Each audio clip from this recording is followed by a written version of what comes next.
Good afternoon, everybody. Thanks for joining. We will get started in just a moment. Give people a chance to grab lunch or a snack and then hop on with us.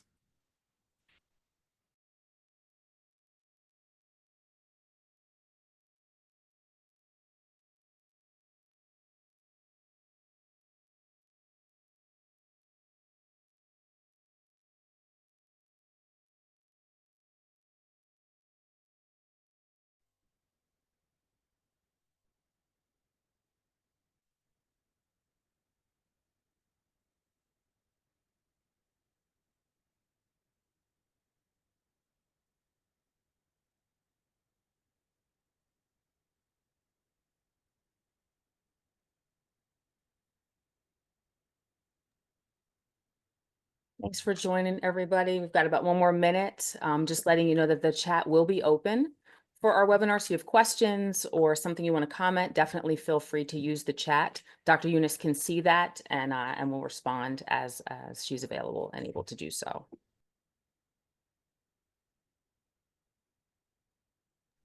And because it's lunchtime, I'm having a little puppy therapy with you guys in advance because she escaped and wanted to join the webinar. So my apologies. We will start as soon as I get rid of the puppy.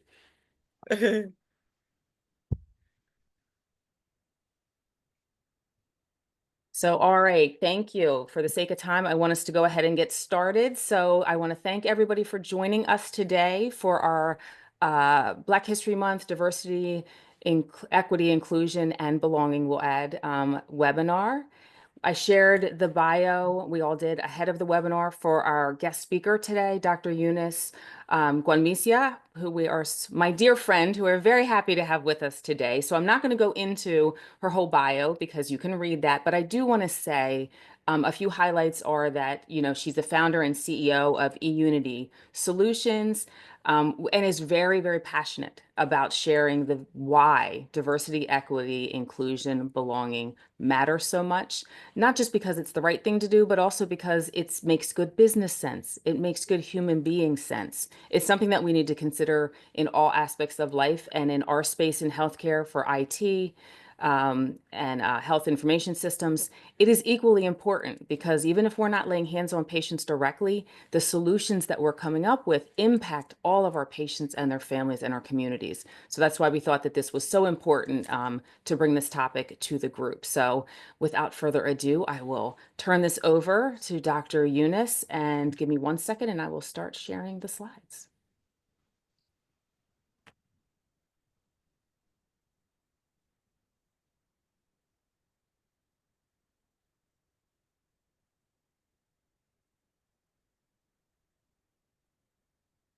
Awesome. Thank you so There much. we go. Yep, take it away.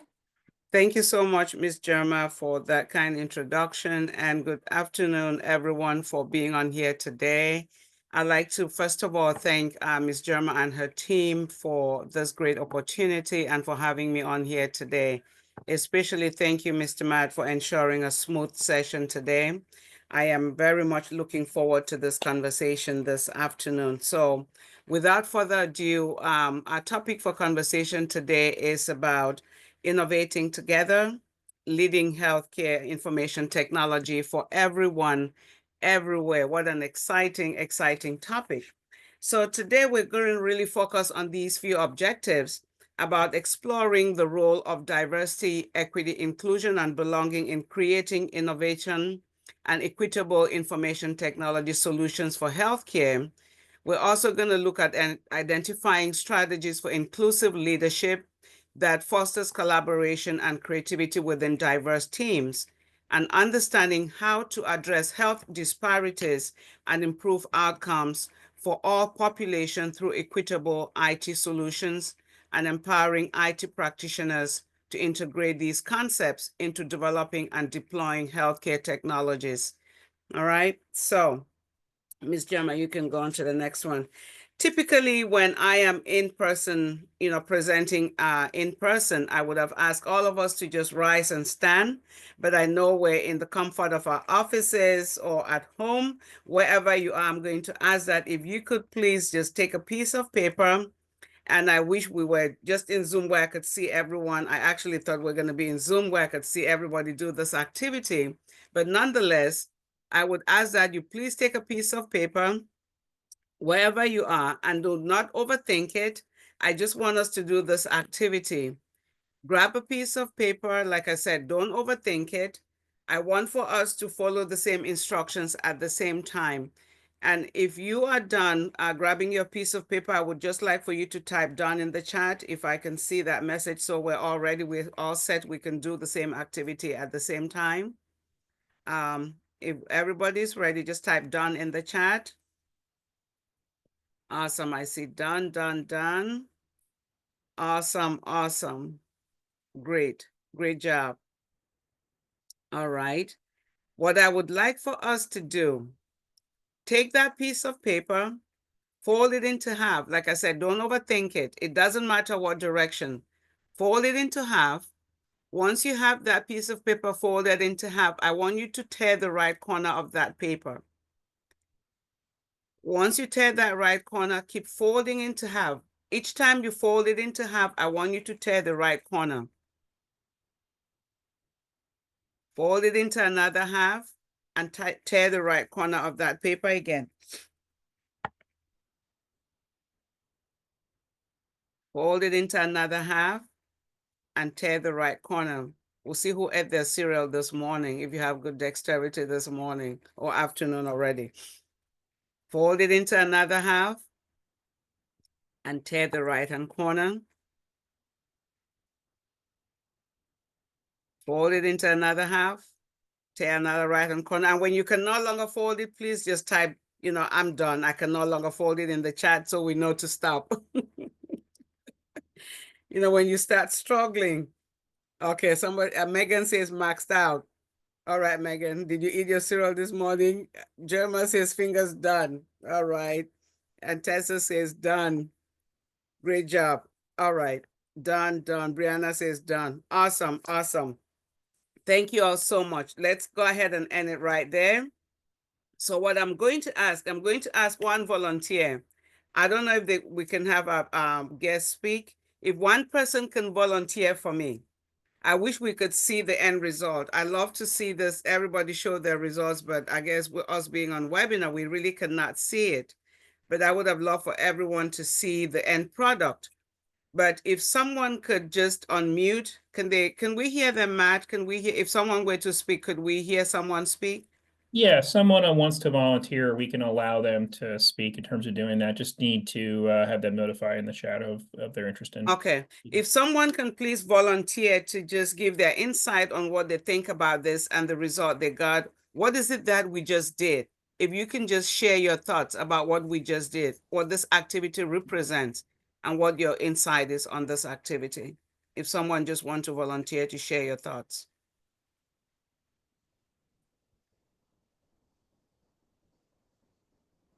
I'm going to allow Samir to talk. I'm going to.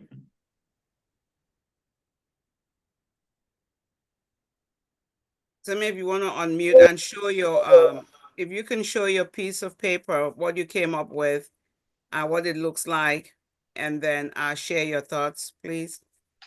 Yes, can you hear me okay? Yes, we can hear you, but are you able to come on camera? I don't know if I can. I don't see that as an option. Yeah, I don't think so. We can just have him talk. Okay, you can just check. Go ahead and just talk. That's fine. Okay. Well, I mean, I think based on how we followed your instructions, I mean, you asked to rip the right corner. Everyone had a different right corner and ripped it up, folded it differently, and ripped it up different. So I think everyone ended up with a different product. That's what I would think. So I've got a little design on the page. It looks pretty symmetrical, pretty unique. Didn't know what to expect, but hey, that's what I have. Thank you so much. Thank you so much for sharing. I appreciate your insight. And you did say in the chat that we're all different. And Megan says mine looks like you, and 0 zeros. And trust me, I wish we were on camera. You would see that everyone's artwork will come out looking different, right?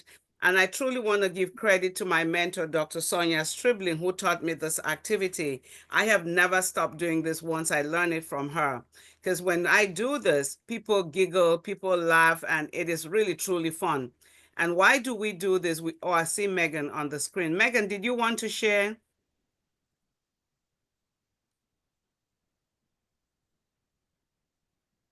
Megan, you have to unmute if you would like to talk. You have permission to talk now in terms of adding it, because I saw you had your comment up in terms of how you folded it. Sorry? No, let's go ahead and continue. Okay. So I've never stopped doing it just because how powerful it is. And it really goes to show us that we all followed the same instructions, right? At the same time, but in fact, we all did it differently. If you were to see everybody's end product, you'll realize that we came up with such different results. But what does that mean for each and every one of us? It means that we all see things through a different lens. On here today, we're talking about collaborating. We're talking about, inclusive leadership. We're talking about designing things for information technology that does things for everyone, everywhere, right? We're trying to be innovative, creating solutions for everybody, for all populations, things that will address health disparities. So in fact, seeing things through a different lens doesn't make us weak. It makes us stronger. It makes us more creative, allowing everyone to have a voice at the table. So it is important that we keep in mind who we're going to be serving, who we're designing products for. So our differences make us stronger. So I just wanted to drive that message home as we get ready for this conversation. Thank you all so much. Next slide, please.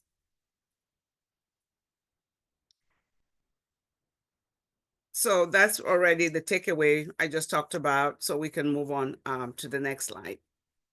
Before we actually get into our conversation, I know I'm probably preaching to the choir because most of you on here are probably DI practitioners, clinicians, and all the like. So I'm probably preaching to the choir, but it never hurts to refresh our memory of what these concepts really mean.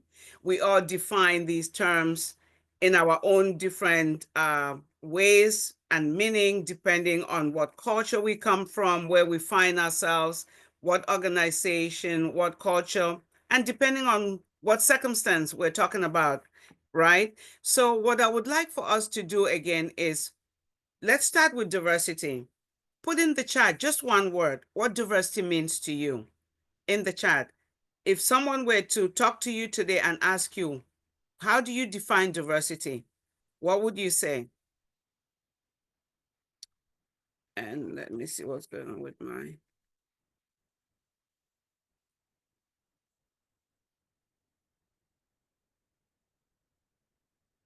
Okay, understanding, I see in the chat.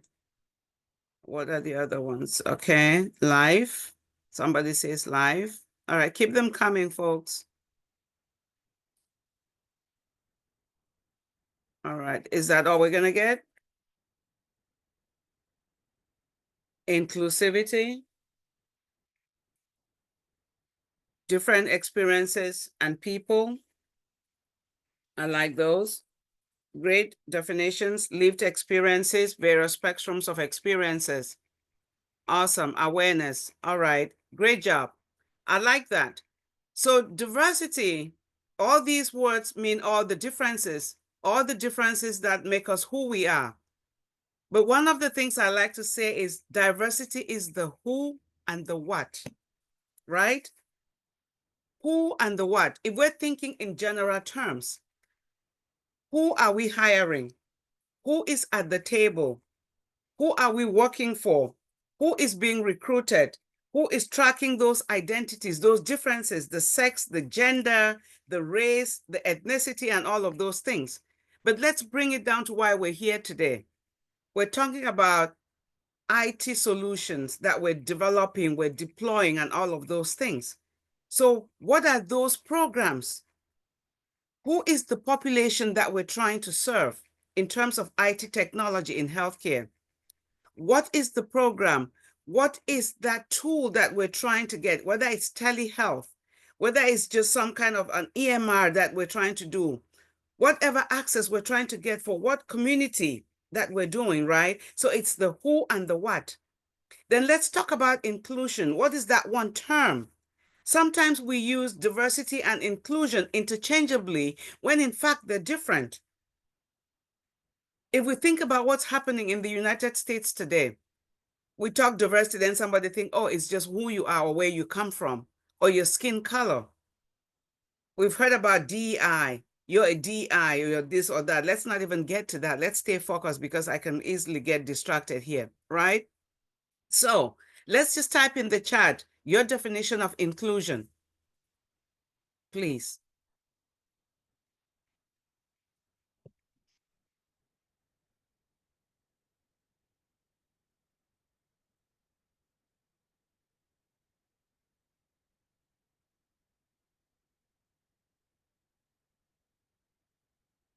Access to decision-making spaces, Jerma says. And Debbie says, leveling the playing field.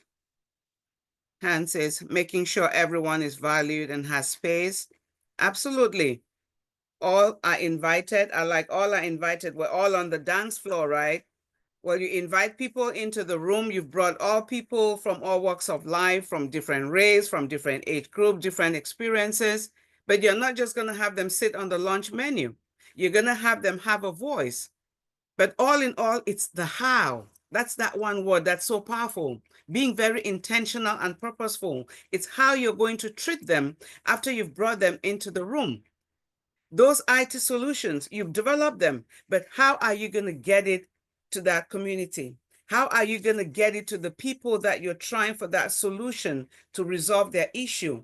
For that health disparity that you're trying to address, how are you going to get it to them? How are you going to get that message to them? Are you going to get the right messenger into that community? It's what we're talking about. So it is the how, but you got to be intentional how to get it to them. Those intentional behaviors is that inclusion. Now we go to equity. What is equity? Please, again, put in the chat that definition of equity. What is equity to you?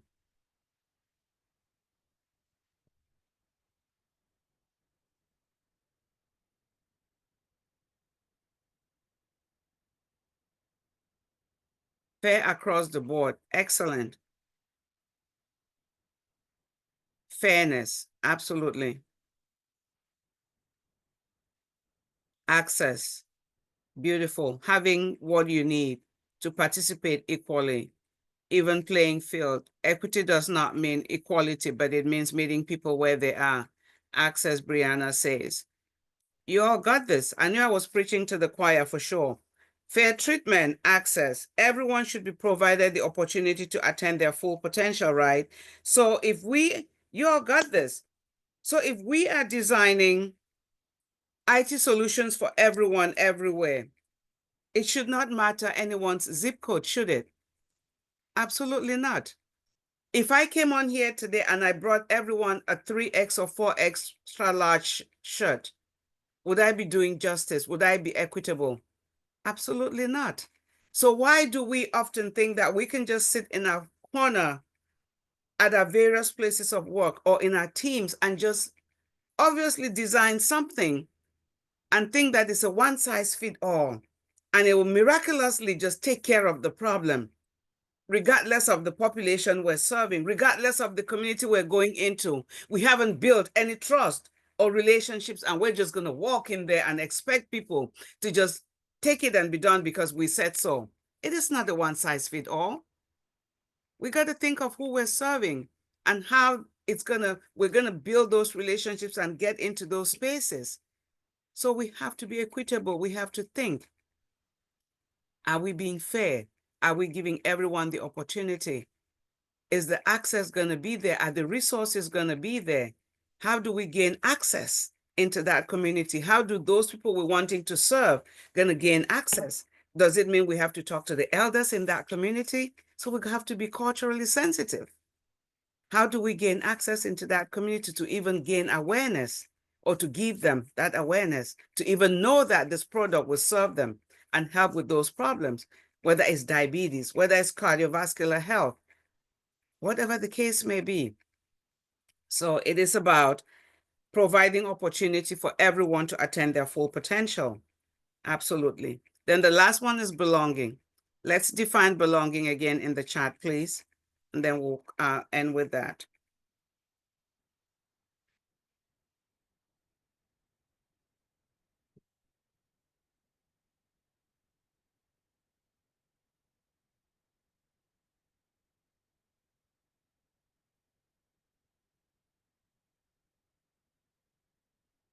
I don't see belonging coming in.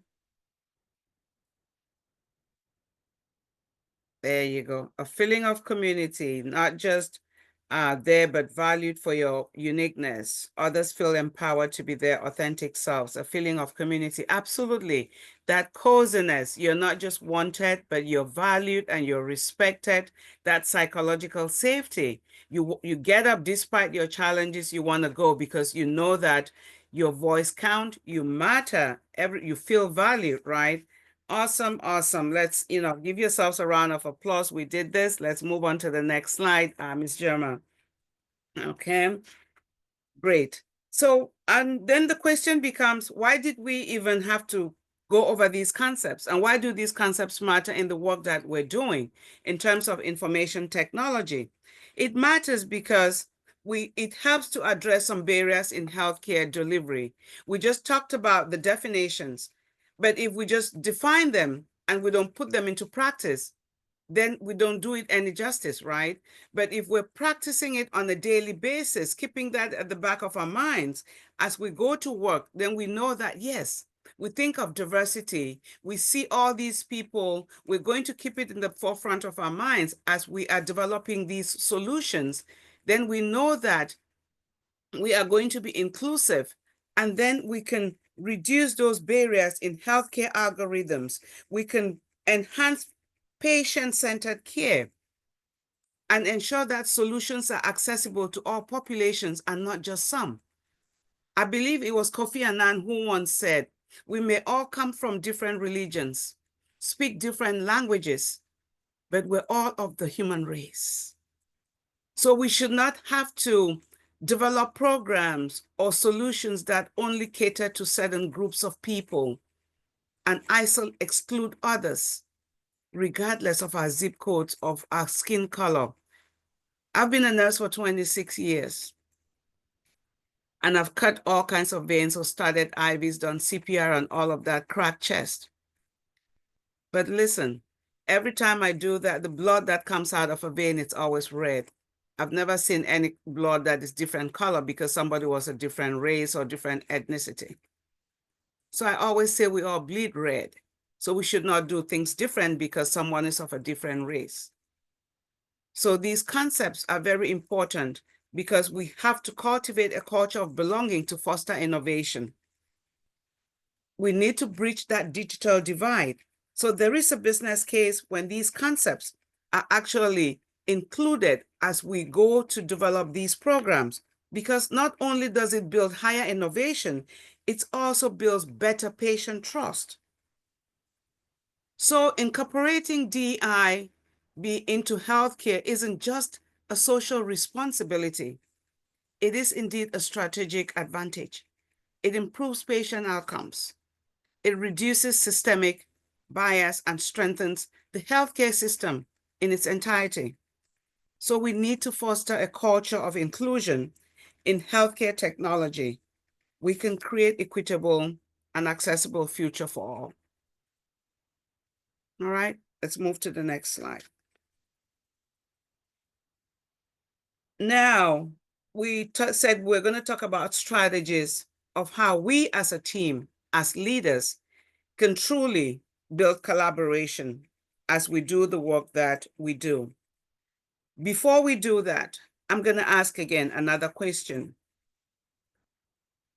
As leaders, all of us here are leaders, leading one team or another. My question to you this morning is this, or afternoon. I don't know why I keep saying morning. Put in the chat, as a leader, do you subscribe to a culture fit mindset, or do you subscribe to a culture add mindset? please, if you would do me that favor, I would appreciate it. Put in the chat culture fit if you subscribe to that mindset, or a culture add mindset.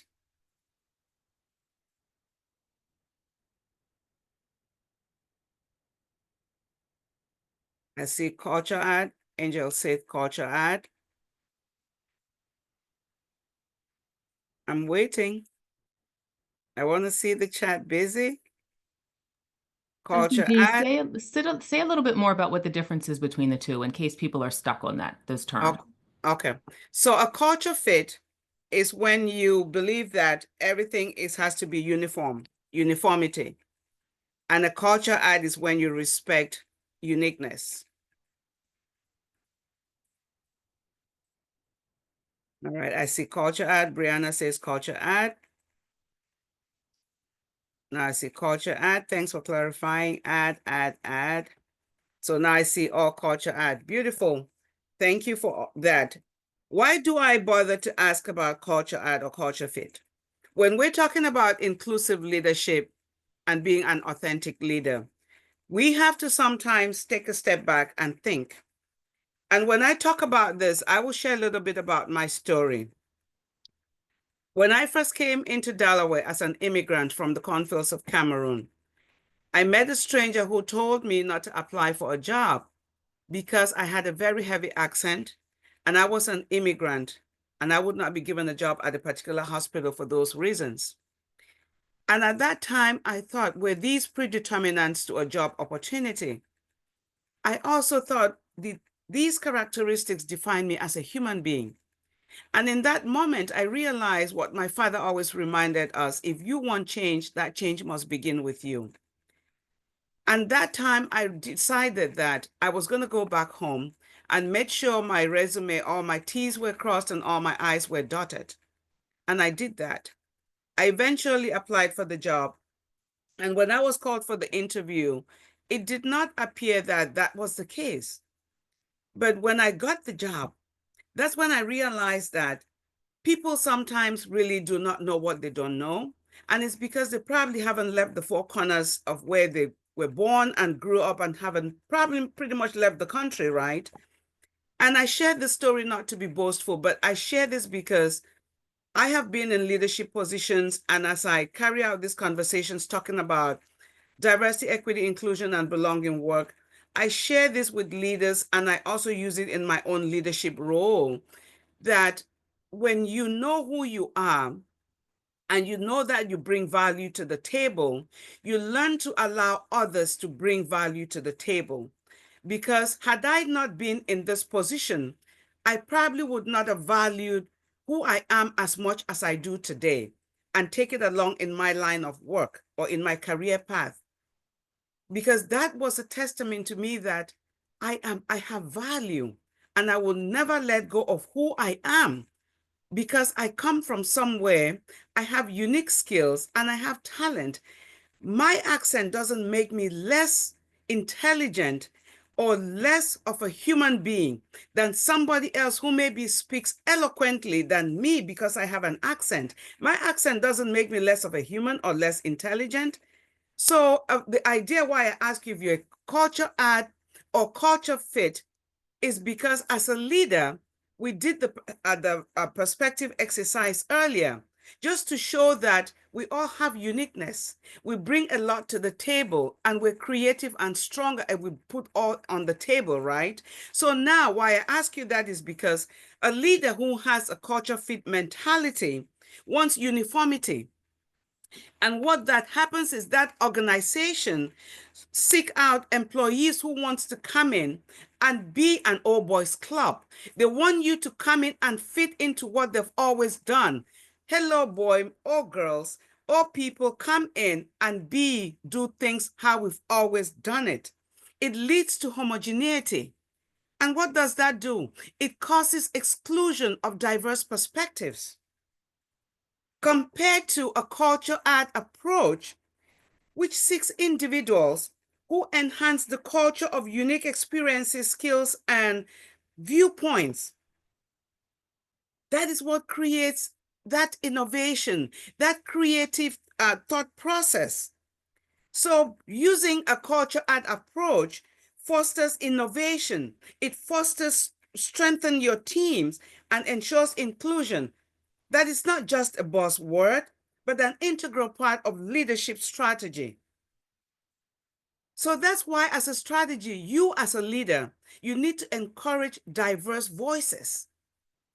So it's not just your way or the highway. You should listen to understand, but not to be understood.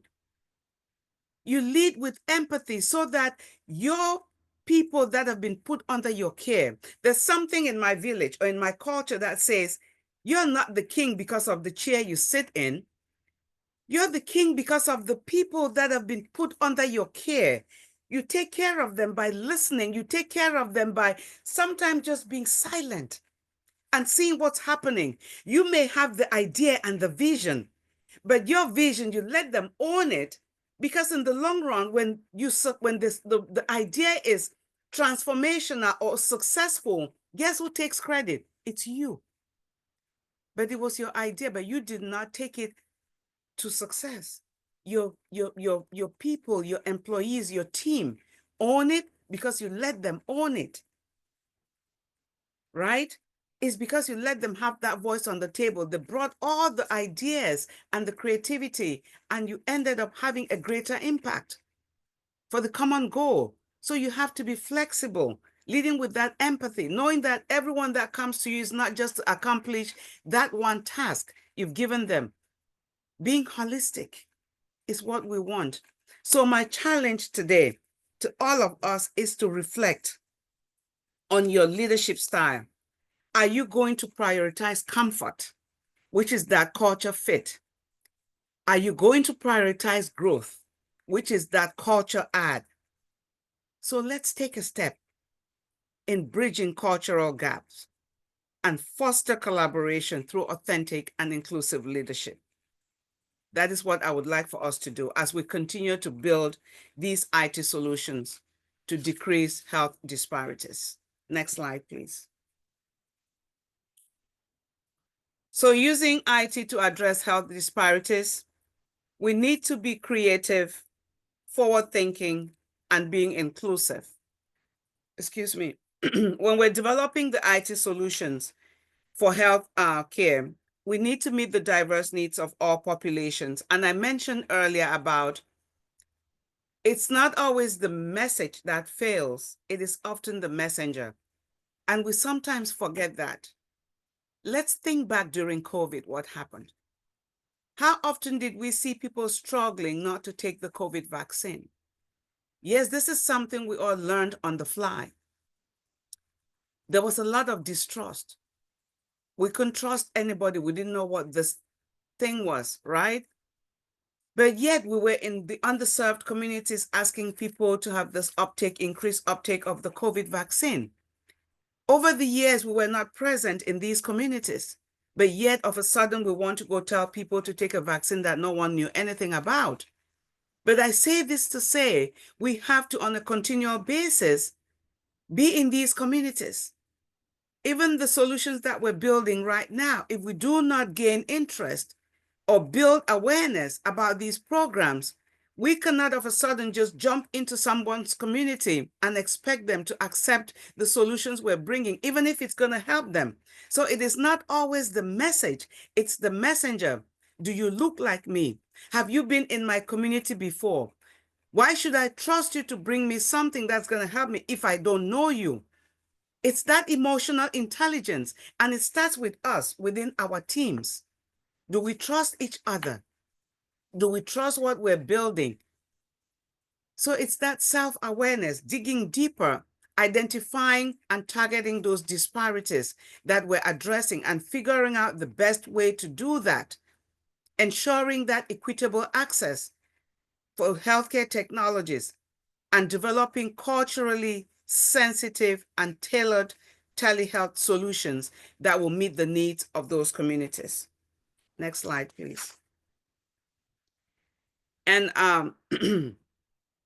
this is pretty much the same thing that I just talked about, so we can move to the next one, which is which is the case study. We're gonna really do breakout groups, but unfortunately, we're not able to do that because of technology issues. And Matt did his best to get us to do this in breakout sessions, but unfortunately, we're not going to be able to do that.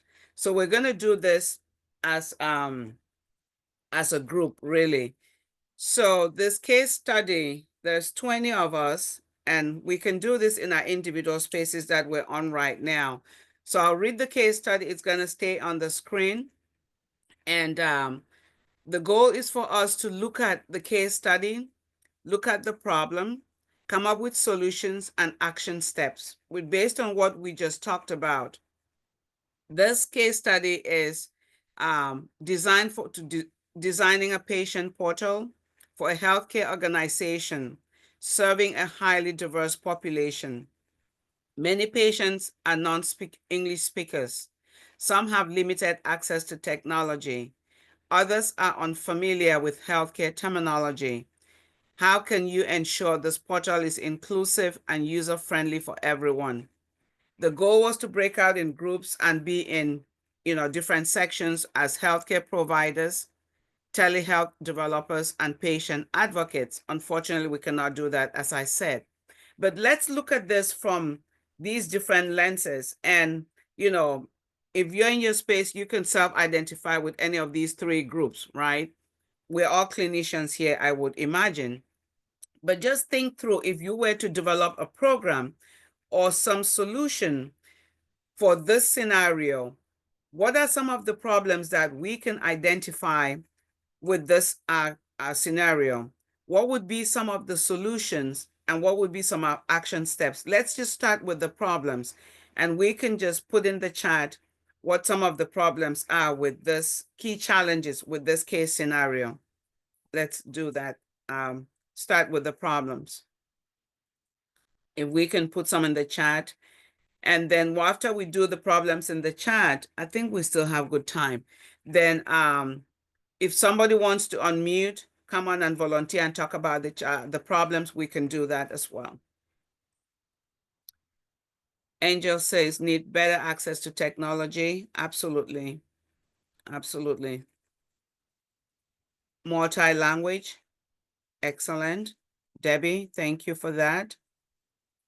Language and communication barriers is definitely a problem. Okay. Any other challenges that we can think of? Ensure proper grade level terminology. Excellent. Yeah, I know we tend to use medical jargon sometimes that, we take it for granted. Translators, need translators. Resources, yes, we do.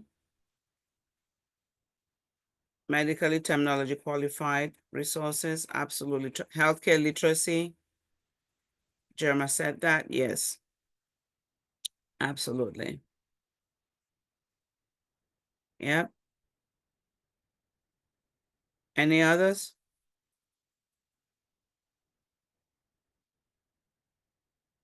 Disability access options. Absolutely.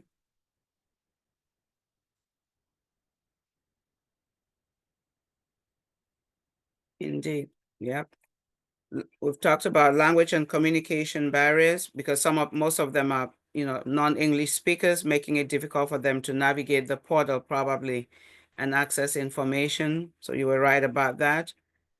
Limited digital literacy, okay, low technology proficiency, probably making it, online healthcare tools difficult to access.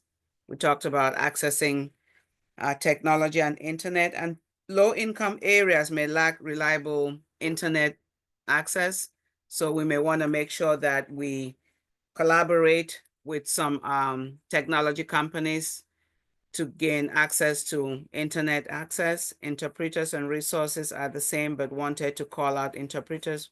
Excellent. Healthcare terminology we talked about. How about cultural competency gaps?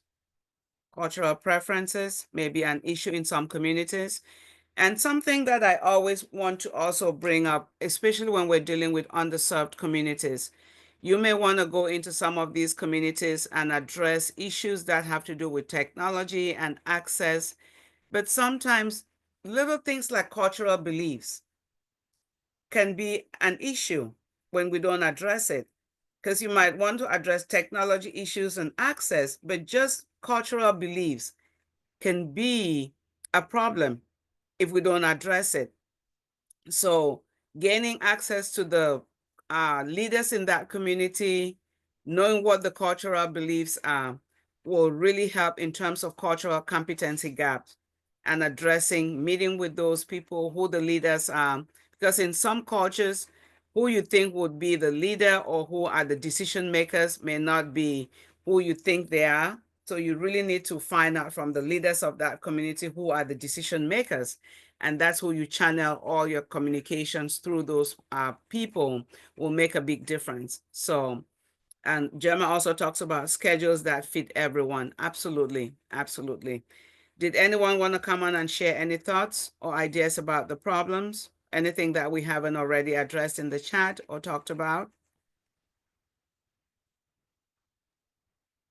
I think while they think about it, Eunice, I wanted to share the voice of the customer is a big deal. And for us, it's the voice of the patient. I think we sometimes solution what we think people need, but we never ask them. So I think before being ready, like you said, being ready for prime time, that testing with a small group in the community with those trusted resources and finding out if the solution really works. The sooner we do it versus the investment of a lot of money and time and energy, and then and then blaming the community when they don't use the resource they never wanted. Absolutely. That's a great point. And, that brings to mind what we often say in, healthcare, non-compliant. We often say patients are non-compliant when in fact we haven't even asked them, what is the issue? Are they non-compliant because they don't have the resources? Let's take a simple example.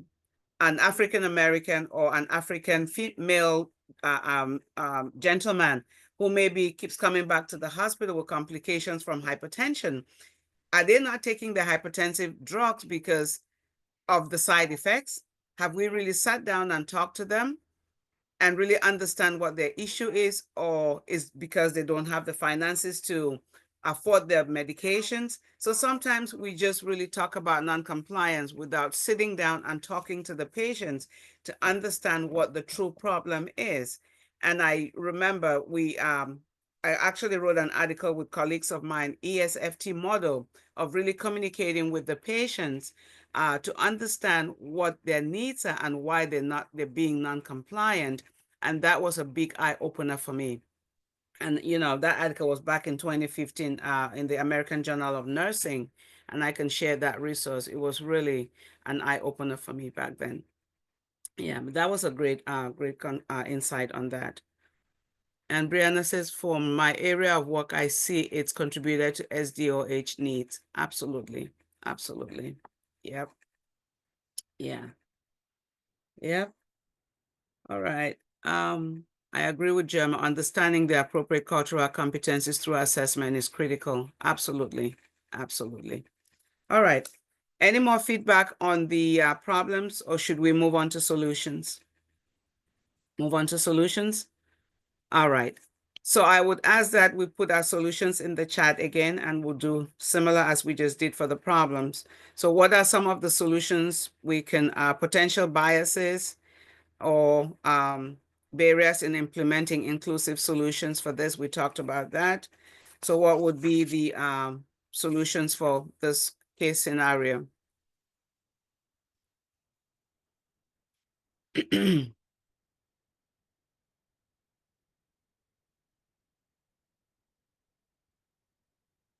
Or really the action steps?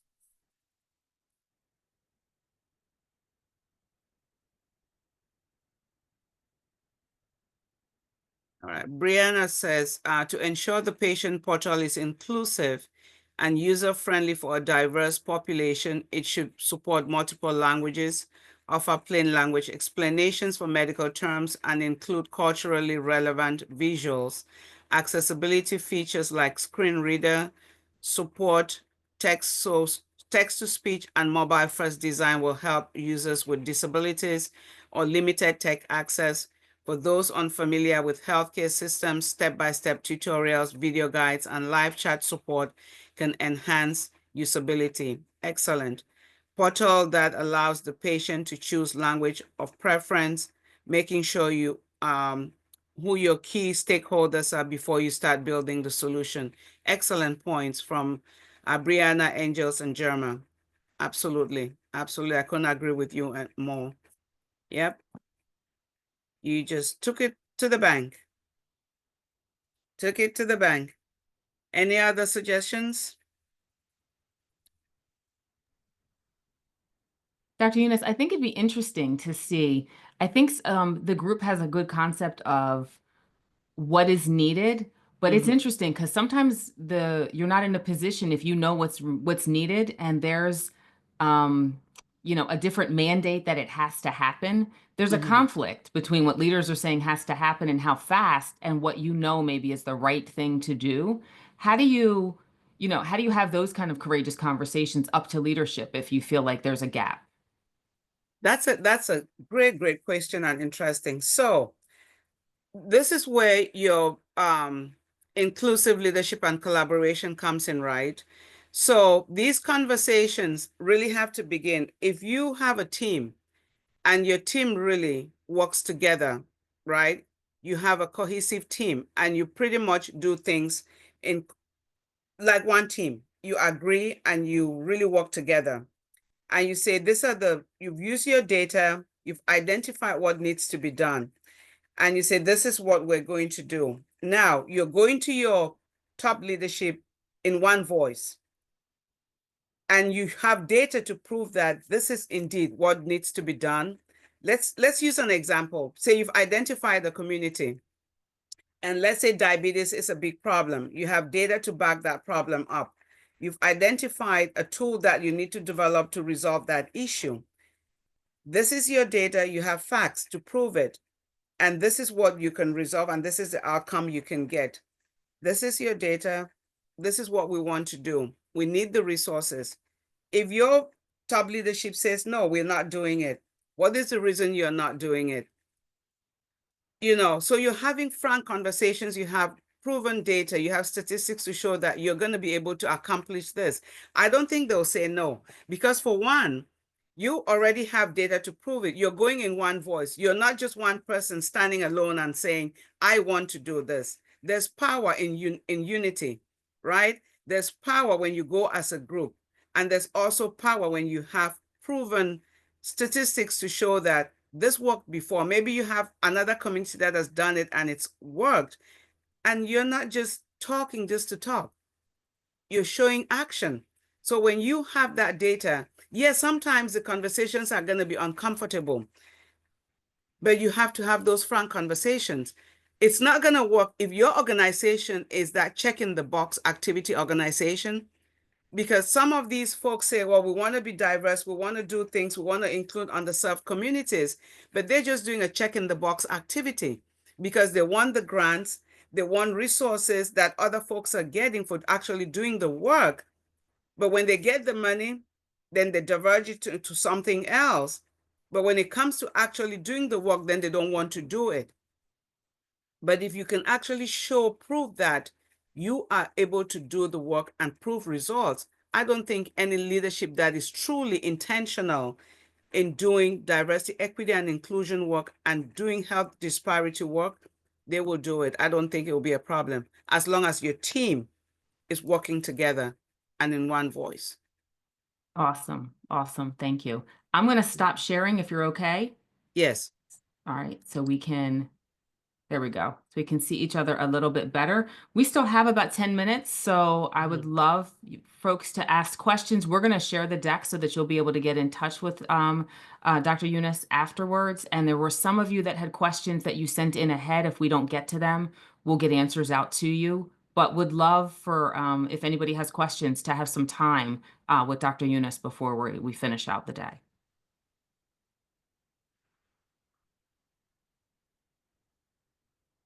And Robert, I see in the chat, that's great, to offer a non-technological solution, to not just say everything has to be technology. You always have to remember that that isn't going to be the solution for everybody, that there's got to be Absolutely. options that include very low to no tech. Absolutely. Absolutely. Because there are people that are not going to have technology.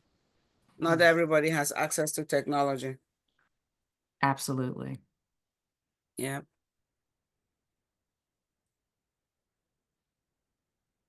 All right, you guys are quiet. That's good. Maybe you're thinking. I like that. I like that. Dr. Eunice, I know that you've done a lot of work with, organizations, in and outside of healthcare. What, as we're coming into this, and I'm just, going to have that courageous conversation, you know me, as we're coming into 2025 and some really challenging times with even labeling things with the DEI or DEIB, what do you see as what we can do as an organization that is very committed to staying in this space, that we can do to help keep moving this needle forward when so much of the country is falling back? That's a great question. I have been so worried myself, and this similar question you asked me has come up, and I have to tell you that I am very hopeful. And I want to say that young people who are our future leaders gave me hope, I believe 2 weekends ago, when I spoke up at Temple University. Walking into the room on a Saturday morning and seeing over 350 students at an inclusive cultural and inclusive leadership conference gave me hope. Seeing their excitement and asking to learn about authentic leadership gave me hope. And when you think about America and the Pledge of Allegiance, it gives me hope. And what I said earlier about us coming from different backgrounds and having different religions and us being human gives me hope. Because DEI is never going to go away. We've done this for over 400 years. It goes up, it goes down, it gets killed. Something comes around, it acts as a catalyst, and everybody goes, oh, we're talking about DEI again. So I say that to say it's never, ever going to go away. So for every organization that truly values humanity, then we must still keep working, regardless of the noise that is out there. And I call it noise. Some people say change, don't use the word DEI. Why should I not use the word DEI? You can change it if you want, if it makes you comfortable. But when you get into the room, you're still going to talk about DEI because there's going to be differences. There's going to always be inclusion. There's always going to be equity and equality and belonging, whether we use the words or not. By default, we're different. I believe I've shared this with you before. When I took a trip, and I'll share for those of you who are on here, I took a trip to Senegal and the Gambia 2 years ago, which was one of my most, amazing trips I've ever taken. And I had the chance to go into the lion's den. I was crazy, I guess, right? And we were given an opportunity to walk, behind the lion and the lioness. And we're told not to make sudden noises. And I thought, whoa, I am really taking a risk here. But let me tell you a lesson I walked away with. The lion, every time he went forward, would turn around and look at the lioness, making sure she was okay.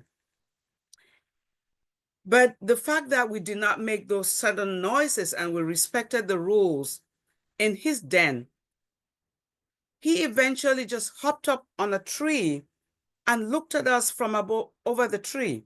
We were able to stand under a lion. You hear me? Under a lion, and took pictures. He wasn't frightened. And we successfully walked away out of the lion's den without any problems, no accidents.